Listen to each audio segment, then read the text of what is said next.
Problema, Isabel? Pastor, era da minha filha. Toda noite que ela ia dormir, a gente colocava ela na caminha dela para dormir, ela começava a chorar. E essa menina chorava, ela falava: mamãe, eu tô vendo vulto preto, mãe, tem coisa preta aqui, tem vulto preto, e dava, sabe, com os dedinhos assim na parede, chorava, ela tremia, e ficava, olha, a madrugada inteira, horas e horas ali, ela chorando, eu, filha, não é nada, ela chorava. E nisso ficou de 10 a 15 dias, toda noite a mesma coisa. Era só ela deitar no quartinho dela, na cama dela, ela começava a ver vulto preto, a começar a chorar. Aí eu vim na igreja, e no dia que eu vim na igreja, o pastor estava vindo na casa orar com os irmãos. Aí eu comentei com o pastor, né? Daí o pastor foi na minha casa com os irmãos. E chegando lá em casa, o pastor e os irmãos começaram a orar. Aí o Espírito Santo dirigiu o irmão, mas nossa, foi certinho lá no guarda-roupa.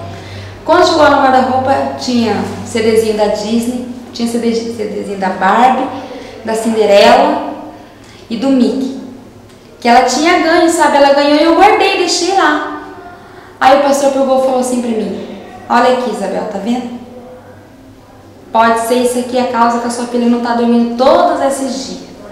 Então você vai fazer o seguinte: você vai pegar esses CDs que ela ganhou, da Disney, e você coloca lá no tanque. Põe essa noite lá fora, pra gente ver.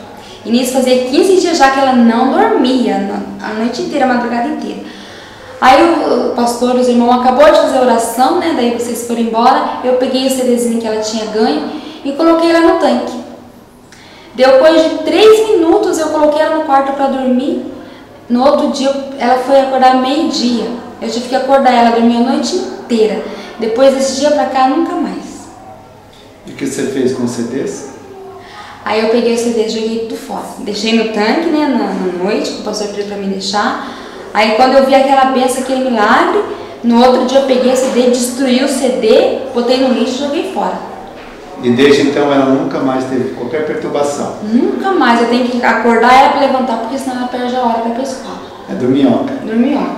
Mas Jesus Cristo fez o milagre? Fez, instantâneo, naquela noite. Graças a Deus.